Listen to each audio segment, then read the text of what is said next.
Guys, in front of me is OPPO A5m and let me show you how to locate IMEI number assigned to this device.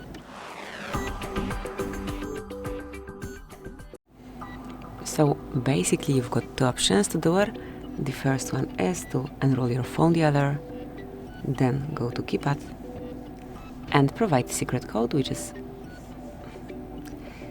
over here, keypad, and provide secret code, which is *pound or £6.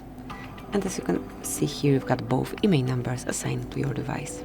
Tap on OK to exit, and now you can also find it via settings. So at first, enroll the settings, then find and select About Device, go a bit lower, and select Status.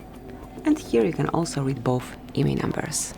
Thank you for watching, please subscribe our channel, and leave the thumbs up.